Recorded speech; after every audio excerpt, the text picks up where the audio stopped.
بۆ بەرز و پیرۆزڕاگرتنی یادی دوو شەیدی سەربەرزی یەکێتی نیشتیمانی کوردستان، شەیدی وا حەمەفەرەج و شەید ئەسعەد حامید دێوانەی، کەسوکار و خانەوادەی سەربەرزی شەیدان و پێشمەرگە و تێکۆشەرە دێرینەکان و ژمارێک لە کادر و ئەندامانی ڕێخستنەکانی یەکێتی نیشتیمانی کوردستان لە سنووری قەزای دەربەندیخان و بناری بەمۆ لە هەردوو گوندی عەلیاوە و گوندی قازانقایە مەراسیمی ڕێز و وەفایان بەڕێوە برد.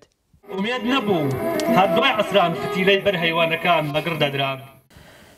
لەو مەراسیمەدا تاجەگوڵینە و چەپکەگوڵی وەفایان لەسەر مەزاری پیرۆزی شەیدان دانا و لە وەسفی ئازایەتی و جوامێری ئەو دوو شەیدە نەمرەی یەکێتی نیشتیمانی کوردستاندا گوڵبژێرێک لە وشەی جوان پێشکەش کران کە گوزارشت بوون لە ژیان و ئازایەتی و قارەمانی ئەو دوو شەیدە سەربەرزە.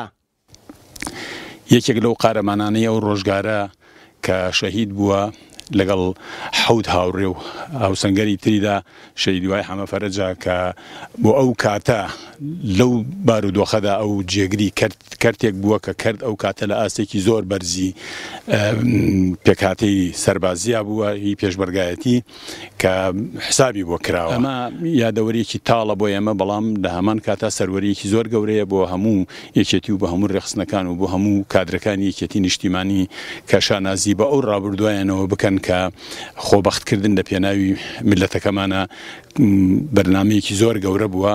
ئەمڕۆ یادی شەهیدبوونی کاکە هیوامە کە دەی هەشتی ساڵی هەشتا لێرە لە شەڕی قارەمان لە گوندی هۆمەرقڵا شەهید بووە. یەکێک بوو لە پێشمەرگە قارەمانەکانی سنووری دەربەندیخان و بناری بەمۆ و هەرێمی پێنجی، یەکێک بوو لەو کەسانەی کەوا حیزبی بەعەز هەتاکو شەهید بووە، حسابی بۆ کردووە و دەستی خۆشی لە هەموو شەڕەکانە و لە هەموو نەبەردیەکانە دیارە. و من ئازایەکی ئەم شەهید هیوا باس دەکەم لە حەمەقاشتیم بیستووە ئەو شەوەی کە شەهید بووە، وتی لە شەڕەکە بووین لە پشتی سەرچاو لەبان سەرکانی درێژ، شەڕێکی زۆر سەخت و بێوە نەبوو، وتی ئامرکردەکەمان ناوی کاک بەختیار بوو، قاچی شکا بوو. ئەمە لە دەمی کاک حەمەقاشتیم بیستووە، وتی قاچی شکا بوو کە چوونە شەڕەکەەوە ئەو ڕەبیعا کەشت مقاومەیەکی زۆر گەورەی کرد، لێماندان شکان ڕەبی هەمووی مەغاویر بوو. دوای شەڕە کاکیوا شەهید بوو.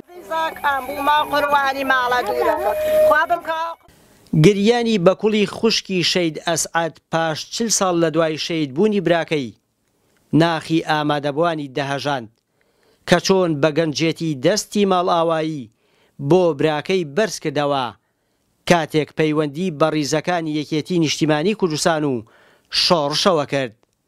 بەڵام ئێستا بە گۆڕی براکەی ئاشنا دەبێت. زۆر شانازی پێوکەم لەبەرەوە براکی قارەمان و براکی چاونەترس و براکی عەدەد ڕەشاش و مقاومەی تەیارەی کردووە، براکی قارەمان و نەمانوێرا تەعزیەشی بۆ دانی لە دیێوانش شانازی پێوەکەم بوومە قوربان شانازی و ئێوەی شوکەم. ئەو بۆ 40 ساڵە چووی دوای 40 ساڵ نازام لە 1970 وەک بەخوا تا ئێستا قەورم نەدی ئەمە یەکەم جار بێم بۆ خزمەتی ئەو برا عەزیزمە، ئەو برا قارەمان و هەتا بێژی قارەمان. شەهید هیوا حەمەفەرەج و شەید ئەسعەد حامد دێوانەی لە دوو بنەماڵەی نیشتیمان پەروەر بە خۆشەویستی خاک و نیشتیمان گۆشکرابوون. پاش پەیوەندیکردنیان بە ڕیزەکانی یەکێتی نیشتیمانی کوردستان بەشداری دەیان و سەدان نەبەردی هێزی پێشمەرگەیان کردووە و هەمیشە بربەستی بەردەم پەلامار و مەرامی پیلانگەڕی ڕژێمی بەعز بوون و لە هەر داستانێکدا تۆمار کرابێت دوژمن بە زیانی گەورە و تێکشکاوی دەربازی بووە.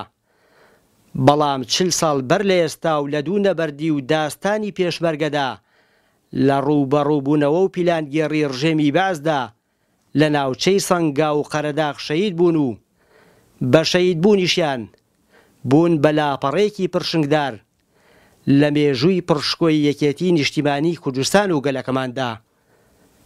سەلام ڕەوف گەلی کوردستان، ناوچەی قەرەداغ.